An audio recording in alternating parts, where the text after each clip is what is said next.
I was born into a mafia family. Here's my story. You might be surprised to learn that mobsters aren't just a thing of the past. They are still very much with us today. In fact, there are thousands of them living here in America. These people make their money largely on illegal activities like extortion, gambling, and drug dealing, among others. They tend to stay out of the spotlight so as not to attract any unwanted attention from the authorities, but they have been known to get violent when crossed. So how do you escape a life of crime when you're born into one of these families? Stick around as we explore this question through the story of a Reddit user who had to flee for his life after he was born into a dangerous family. Welcome to our channel. If you're new here, subscribe for more stories like this one. Before we begin though, please take a moment to like this video. It really helps us out. Thanks for your support. I was born and raised in Little Italy in the early 80s. By the time I was 2 years old, my father was already a capo regime, or captain, in the Bonanno crime family. My grandfather was a consigliere under Don Carlo Gambino. So yeah, I guess you could say that I was born into the life. Even though my parents tried to keep me away from the family business, it was impossible given the nature of their work. For example, while I was growing up, we were constantly moving from place to place, never stayed in one spot for too long, because my dad always felt like someone was watching him. When I was 7 years old, we moved to an apartment near Shea Stadium. At the time, my dad was working for a guy named Fat Tony. Fat Tony controlled a crew of guys who would place sports bets for my father's crew. I also worked as a fence, selling stolen goods for my father's crew. But most of his money came from protecting various businesses in Queens, New York, from other criminals. You know what I mean? Like those guys would pay him so that they wouldn't have to deal with some other guys shaking them down. One day my parents decided to move again. This time we headed over to Staten Island. My father got a high-end job from Fat Tony, which paid him even better than before.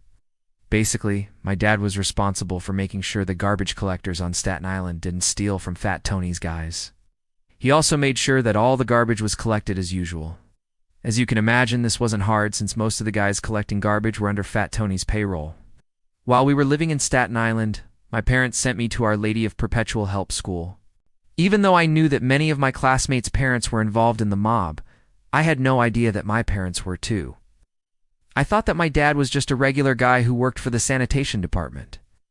Looking back though, I realize now that he was probably getting tips from my classmates' dads about which houses had the most garbage for him to collect. Anyways, when I was 13, my father was arrested for tax evasion. This led to a massive FBI investigation that busted up Fat Tony's crew. Luckily for my dad, they didn't have enough evidence to arrest him. Still, my parents decided that it was best if we moved again. So we headed over to Brooklyn this time. By this point, I was well aware that my dad did something illegal for a living. The neighborhood that we moved to was full of guys with criminal records. Even some of my teachers at Lafayette High School had criminal records. Of course, they didn't teach us anything useful either. When I asked my algebra teacher how to solve a quadratic equation, she just told me to Google it. When I turned 16, my dad started teaching me the family business. He taught me everything there was to know about extortion, gambling, drug dealing, and how to collect debts. Most of the guys that I knew from childhood were now making money as drug dealers, so it seemed like a natural career choice for me. I even tested the waters a bit by stealing some money from my mom. She noticed that I took it though, and gave me a look that I never want to see again. That look is what I call the look, the look that moms give their kids when they know that they've done something wrong. It's the type of look that can chill you to the bone. My dad caught wind of this, and he chewed me out for taking money from my mother. He told me that if I ever stole from anyone else in the family, he'd cut me off without a second thought. According to him, if I ever left the family and went to the cops, he would have me whacked. But if I was going to make money for the family, he said that I shouldn't steal because that was a surefire way to get myself killed. I was still curious about the outside world though. When I graduated high school, I started taking night classes at Kingsborough Community College. While studying at Kingsborough, I met some great friends, and we started hanging out a lot. My favorite pastime was playing basketball with them. Unfortunately, my dad found out about this, and he told me to quit immediately. He told me that hanging around college students was dangerous, because they tend to talk to the cops sometimes. At first, I resisted a bit, but I eventually stopped seeing my friends and going to college. About a year later, one of my friends, Benny, called me up. He told me that he and his brother were going to rob a jewelry store on 47th Street. He invited me to join them, saying that I would only have to drive the getaway car. I couldn't help but wonder why I had to drive the getaway car. Like, why didn't I get to go inside and grab some loot? But before I could ask, Benny hung up the phone. I spent the next few days thinking about what he told me. I realized that I didn't want to spend the rest of my life as a mobster. I mean, I liked my friends and all, but I didn't want to be stuck doing stupid things forever, so I decided to leave the family. The moment my dad found out that I was leaving, he started yelling at me, calling me all sorts of names. He told me that once I left the house, I wouldn't be coming back. Then he handed me $500 and kicked me out. To this day, I don't know where he got that much money from, but I guess that stuff must have been easy back then. I moved in with Benny and his brother. It was tough at first, but I eventually found a job working construction. I saved up enough money to rent an apartment, and the rest is history. Today, I run a small business.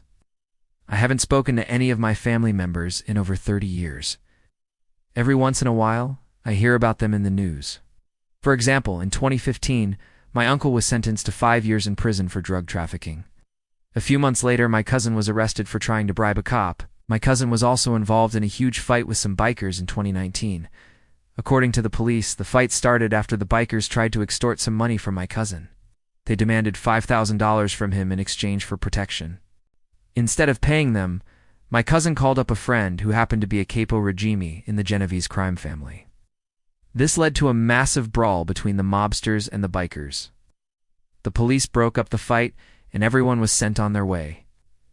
No charges were filed, though. Strange how, despite the threats my dad made, none of my family members have tried to hurt me. Perhaps they didn't want to draw attention to themselves by hurting a rat.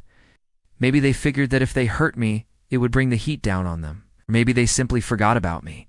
Either way, I prefer not to think about it.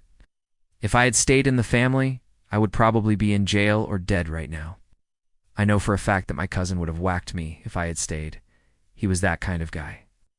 I know this because one time during a family dinner, I mentioned that I was tired of being treated like a child. My cousin leaned over and told me that if I left the family, I wouldn't be making any decisions for the next 24 hours. It turns out that last warning was actually a blessing in disguise. After reading this story, I gotta say that I feel bad for this guy. Not only did he grow up in a dangerous environment, but he was also threatened by his own father.